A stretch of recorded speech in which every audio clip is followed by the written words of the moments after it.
everyone, it's Robin the Delta Crafter. Welcome to my channel. Today we're going to be making a Slimline Christmas card, and I'm also going to be doing a review of the Altenew Ink Blending Tool. Let's get started. Altenew recently came out with their own ink blending tool, and oftentimes this tool sells out very quickly, but I was finally able to get my hands on one. What's different about this tool is, one, it is very ergonomically designed. You'll see when I take it out of the package in just a few minutes.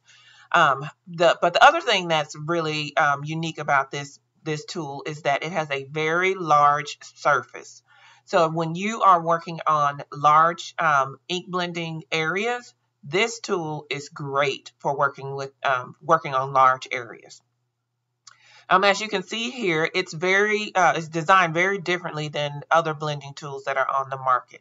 It has an ergonomically designed handle, and it also has its own little stand that it rests in. The ergonomically designed handle is going to help you with hand fatigue and wrist fatigue when you're working on projects and you're doing ink blending. Here you can see the large surface that this particular tool has. This is the large version of the tool. It does come in a smaller version, but I decided to pick up the large version to give a try. Because this tool is has a larger surface, and it has some special features to it, it does have a bit of a higher price point. So keep that in mind when you consider purchasing this tool and adding it to your stash. Let's go ahead and give it a try with ink blending.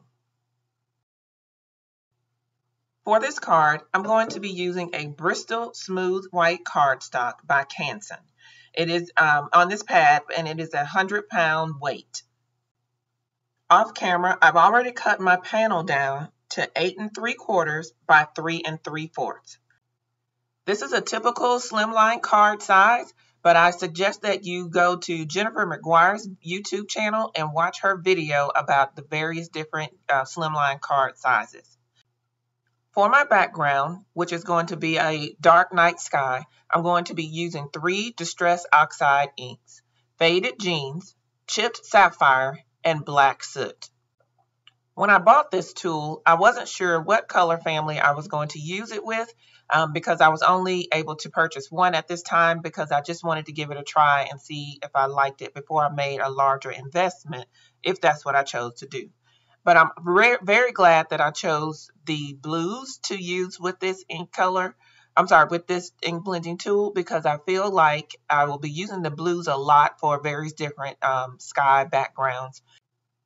So it really makes sense to use a larger tool for ink blending sky backgrounds.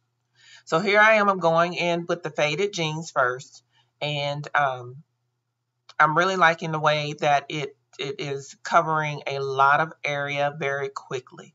I'm able to get a lot of ink on my panel and get a very good blend as well. I also like the kind of fading effect that I'm going to get, that's going to work in my favor towards the end when I get the final card put together.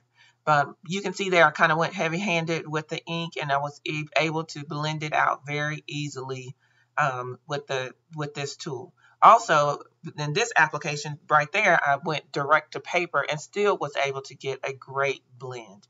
I didn't have to come off the side like I do oftentimes have to do with other tools. So I'm just going back over the Faded Jeans one more time.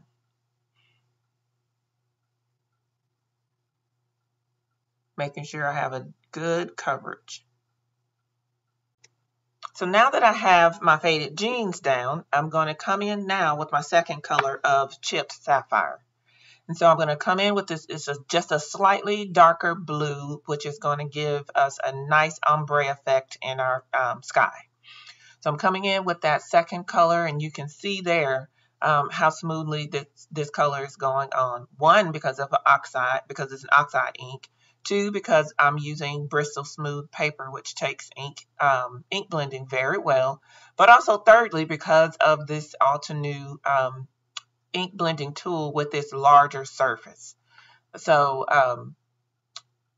again, I think this is a great tool to use when you have large areas that you need to cover with inks. So you're about to see me do something we've all done before. I bent my paper. I should have kept my hand down on the edge of the paper if I was going to be going back and forth. But by the end of this card, you're going to see where you won't even be able to tell that I made that mistake. And to be honest with you, I almost started over. I almost gave up on this and just started over. But here I am trying to stretch the bend out and continue to work with it. And by the end of the card, I'm very glad that I did, because you won't even be able to tell that the card panel was bent. So I've gotten my 2 blue colors on. Now I'm going to go in with black soot. And I just want to put just a tiny bit of this black soot around the edge to give us that darker night sky look. When I apply this black soot on top of the blue, it does give it kind of a dark navy kind of look, not necessarily black. And like I said, I only just put just a touch of it on there. You can still see the crinkle in the paper, but again, you won't be able to see it by the end of making the card. So this is where me using the ink blending tool kind of comes to an end. And again, I'm very happy with this ink blending tool and the effect I was able to get on my card panel. To take my night sky up a notch, I'm going to be using the large falling snow stencil by Simon Says Stamp. And with this stencil, I'm going to be using Nouveau Mousse in Snowstorm. This is a white mousse that has a iridescence built into it. So here I am applying the stencil to my panel. I've already sprayed it with Pixie Spray so that the paper will stick. It will stick to the paper and the paper will stick to it, so that I don't have to worry about my panel moving around up under my stencil. So I'm also going to place a piece of tape at the top to hold my stencil in place while I'm applying the mousse, just for extra security. And by the way, I'm also working on my Tim Holtz glass media mat, which I think is perfect for using when you're working with Nouveau Mousses or any type of glitter paste or anything like that, because it makes cleanup such a breeze. So when I opened my paste, it was a little bit, what it looked like to me, a little bit dry. So I worked with it a little bit and kind of stirred it up a little bit and got it to a good working consistency. So here I am applying it through the stencil and just making sure I have good coverage across the entire stencil in all the little holes that are mimicking snowfall. And you can tell those holes are various different sizes. So I think this is going to just turn out to be a very, very pretty background with this white iridescent Nouveau Mousse on top of my dark ink blended night sky panel. So here I'm just getting any excess off of the panel so I can scrape it back into the jar, and now it's time for the reveal. Isn't that beautiful? I was very, very happy with the way this Nouveau Mousse, I was very pleased with the effect this Nouveau Mousse gave to my background. The iridescence in the Nouveau paste is very, very pretty. This is my first time using Nouveau paste, and I like it, and I'll be purchasing some more. So here you can get a closer look at the texture and the iridescence in the panel. Off camera, I stamped and die cut the elements that I'll be using on the card. First, I used the city scene from the Home Sweet Home stamp set from Simon Says Stamp. And then to fill in the edges, I cut a couple of trees, stamped and cut a couple of trees from the My Monthly Hero October kit from Hero Arts. Because I'm using the Bristol cardstock, I decided to go ahead and watercolor the city scene.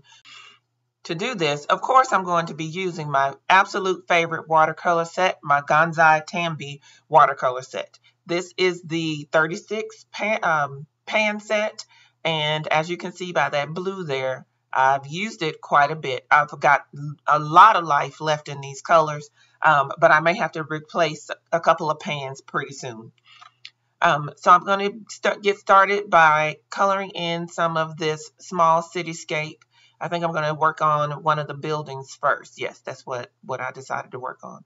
I think this is a number 2 paintbrush that I'm using, and going in with my reds on this building. I decided to do the buildings in various different colors while watercoloring. I had really no plan. I just was going to go with whatever I felt like at that particular time. And so whatever tickled my fancy, whatever color I chose, that's what I went with.